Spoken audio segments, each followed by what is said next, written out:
New today, a major shakeup in real estate that could change housing costs. We talk with the experts about what this could mean for sellers, buyers, and agents.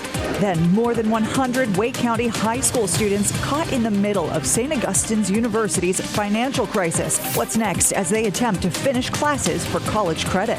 Rain is moving out on the dual Doppler 5000 radar, where temperatures top out this weekend before we drop back into the 30s.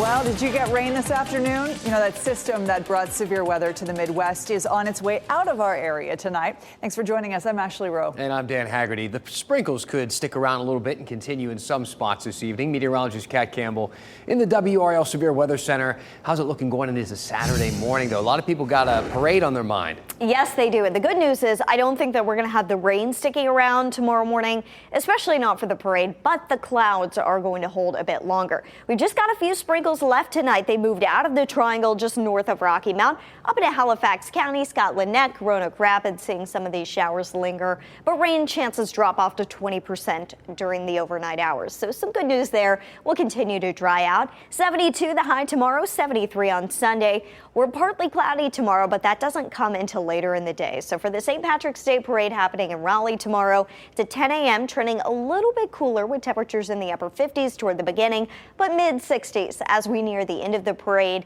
By the afternoon, we're in the low 70s, and dinner time temperatures stay in the mid to upper 60s. Coming up, I'll have a closer look at another cold front on the way, and this time it's going to bring a big drop in temperatures. Thanks, Kat.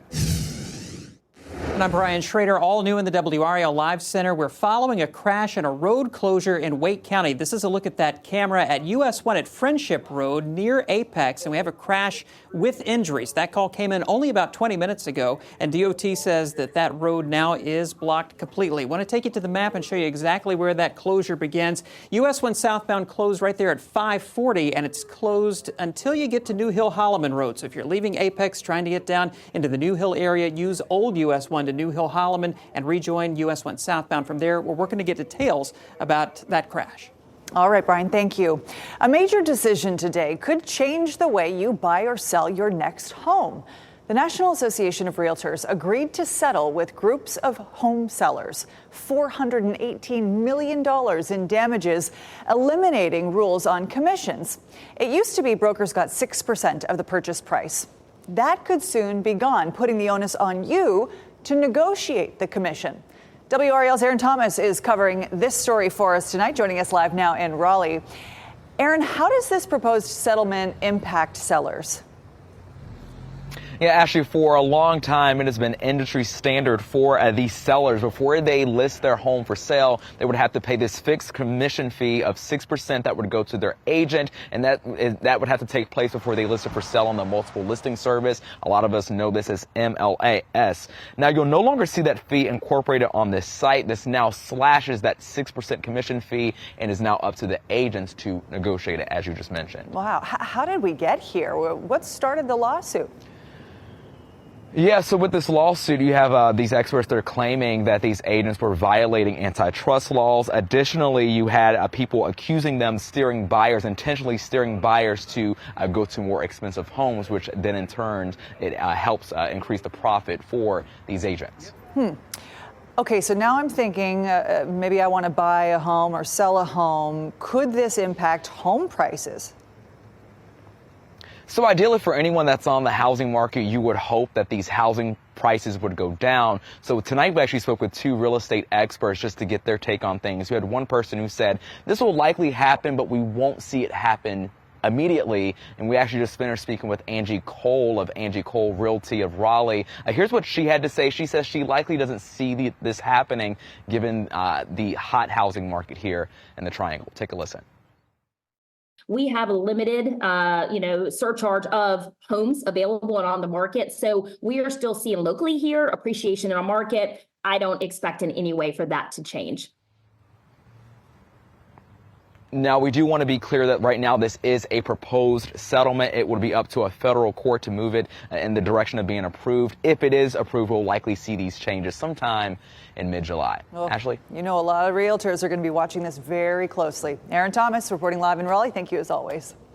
Johnston County just got its first public defender. They got their very own public defender. Tynum Dorn starts the job July 1st. The hope is that she can help relieve the backlog. Their court system is a bit backlogged. The Superior Court judge who appointed Dorn says Johnston County is among those areas trying to keep up with fewer resources. We are a huge county with a huge number of cases. We've got about 225 or 30,000 people now. And so we have the problems of a larger district, and I think we have the need.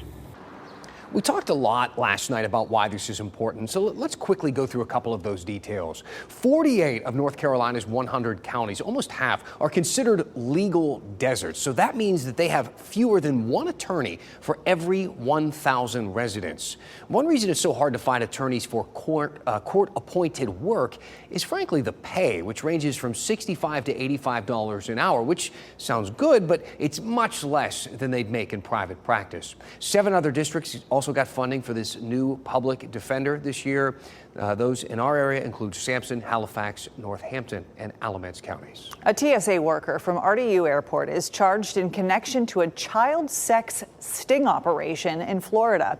This is pretty disturbing stuff. Investigators say 37-year-old Edmundo Da Silva offered someone $100 to perform sex acts on a child. Da Silva is from Holly Springs, but was arrested in Orlando. Investigators say he was there for a meetup with an undercover detective. He didn't know that much. They arrested and charged Da Silva with human trafficking. The sheriff there says Da Silva tried to suggest he was doing his own investigating. He was using his TSA training.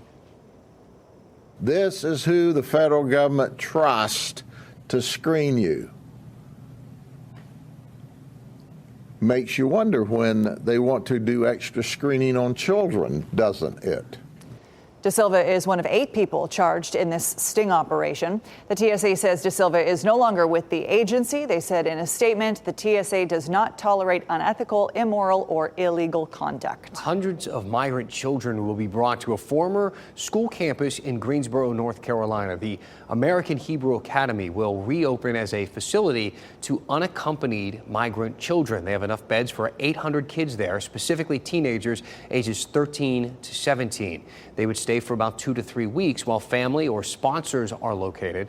Greensboro's mayor says children aren't at the facility just yet. Some of the state's lawmakers aren't yet sold on this idea. Republican Senator Tom Tillis and Republican Congressman Richard Hudson sent a letter this week demanding some more details. It reads in part, "We have continued to push for information about this facility and have consistently faced significant delays in responses to our inquiries. We are particularly concerned about the need for a facility 2,000 miles away from the border in North Carolina." WRAL heard from people in Greensboro who think the facility is a good idea. Finding a place to stay for children, it's a wonderful thing.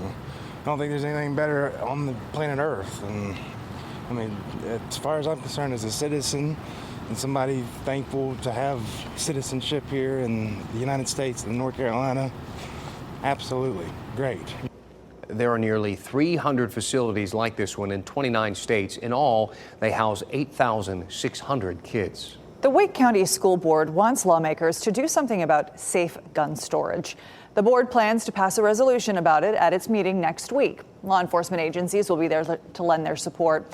The meeting is Tuesday at 5 p.m. WRAL's newest documentary unpacks why safe gun storage is so important. You know, lives are on the line. WRAL documentary reporter Kristen Severance explains how more kids are dying from guns and how more kids are the ones pulling the trigger. She meets the families whose lives were changed forever because of unsecured guns. You can watch Unsafe right now on WRALdoc.com. St. Augustine's University has been facing a lot of challenges right now. Delayed payment to staff, a fight to keep accreditation, plus new leadership is responsible to see it all through. It's not just staff and college students caught in the middle either. There are more.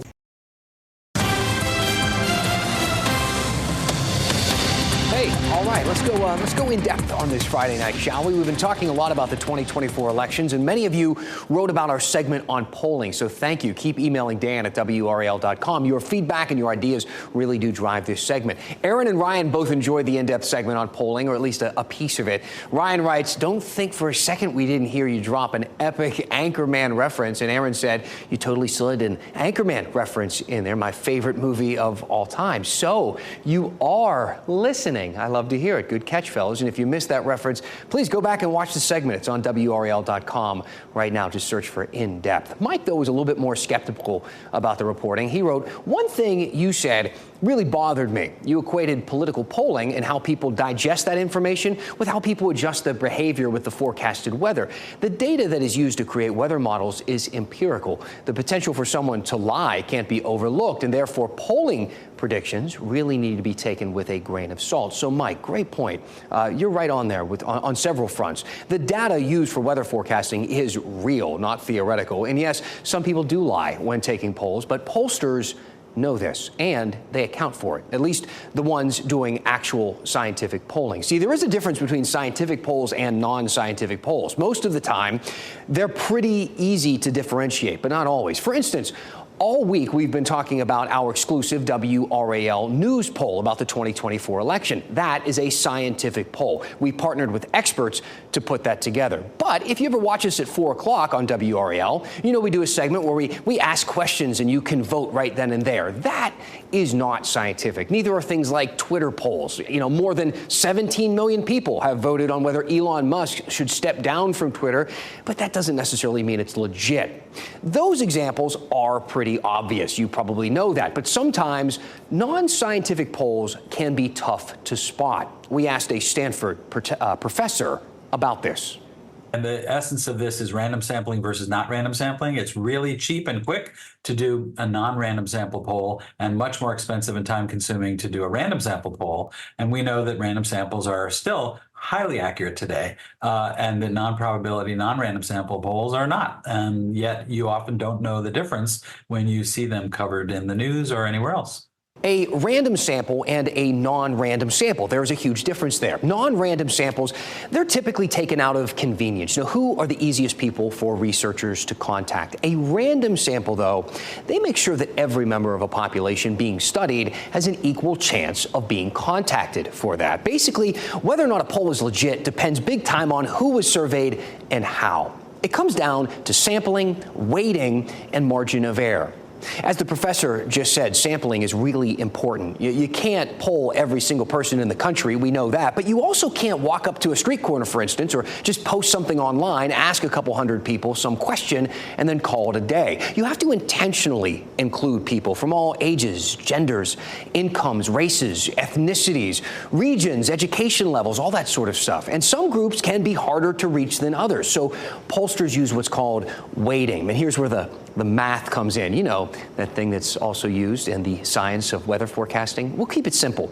Let's say you polled men and women, but you polled more men than women. Let's say 70% were men, 30% were women, but you needed that sample to be 50-50. Well, then you give more weight to the women's responses and less to the men. In this example, the men's responses now count for 0.7 and a woman's response would account for 1.6. Our viewer Mike raised concerns over whether people, though, are really even telling the truth in these polls. It's impossible to know who was truthful and who was not. And that's why scientific polls actually include a margin of error, or a credibility interval, they call it. Oftentimes, it's that teeny tiny text right next to the results, saying something like plus or minus 3%. Basically, that means if you ran a poll 100 times with a different sample of people each time, the overall percentage of people responding the same way would be within 3% of that original result. So you might see a poll that says, I don't know, 48% say they vote Republican and 46% say they vote Democrat. But with a 3% margin of error, that result could actually be just as easily 45 for Republican and 49 for Democrat, switching it there. How do they even get that plus or minus number? Well, you know, more math. A common formula is 1 divided by the square root of the sample size. Get your calculators out. But, you know, if a few people fib on their answers, a scientific poll can actually account for that. I like that Mike was skeptical about our reporting in a healthy way. He came back to the source, asked us a question. Hopefully we sorted it out together. That is the point of this segment. It represents you. It represents all of you, Democrats, Republicans, the in-betweens. Love me or hate me, I will take you and your concerns and your questions seriously. So give me your thoughts at dan@WRAL.com. Tell me what is on your mind, and we will go in depth. All right, so Kat, if we were to poll all of our viewers about how many people are annoyed by the pollen that is starting to accumulate on their cars, what do you think it would be? You've got to be a diehard spring fan to disagree with that statement. You know, it requires a lot of cleaning, pollen season does, and a lot of people suffer from seasonal allergies, myself included. This time of year, we are starting to see the yellow accumulate on the cars, and tree pollen today was the highest it's been so far this season. No surprise there. We were all talking about it when we walked into work today. There was a noticeable glaze on all surfaces. You can really start to see it on the water too, in a lot of local ponds. Oak trees are the #1 pollen out there on today's pollen sample. Ash, pine, pine's the yellow stuff that shows everywhere, and maple pollen are all the issues. Weed and grass remain low.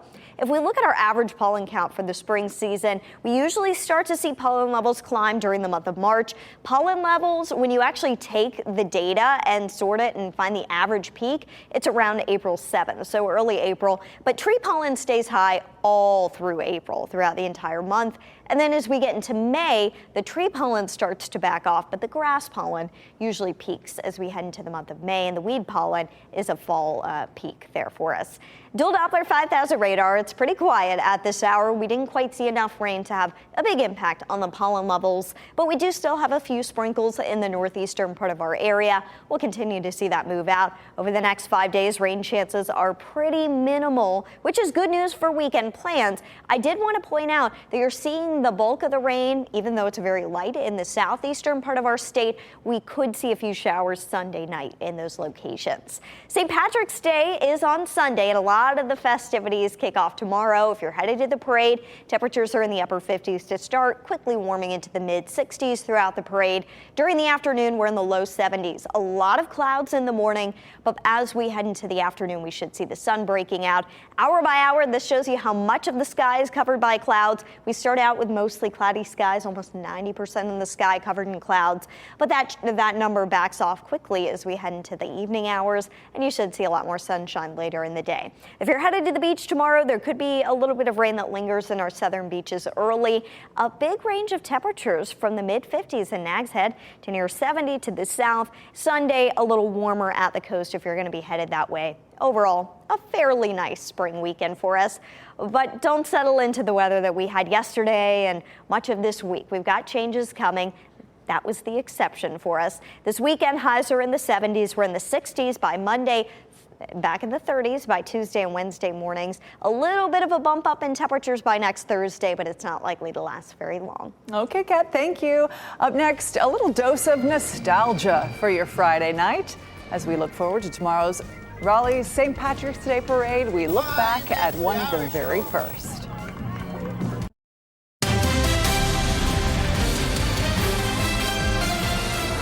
Remember that big crack in the roller coaster at Carowinds? Well, now we know what caused it. The Department of Labor says it was due to, quote, unidirectional bending fatigue. In English, the pieces were worn down, a crack formed, and it spread. You probably remember the video of the crack on the Fury 325 roller coaster. Carowinds shut down the ride for a few weeks before reopening it in August. Thanks for translating that. Yeah. And thank you for making WRAL your choice for local news. Our next newscast is 10 o'clock at Fox 50 and 11 on WRAL. Before we go, we want to celebrate tomorrow's Raleigh St. Patrick's Day Parade. We dug into the archives. Just take a look.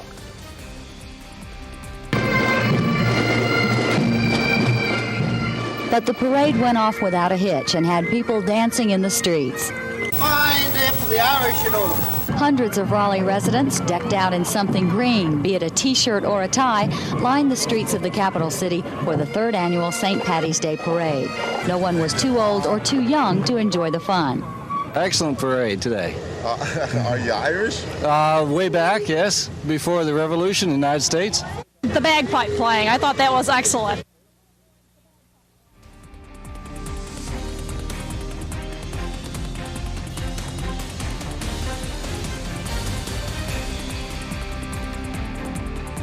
Keep watching WRAL News over the air Channel 34 and Spectrum Channel 1257.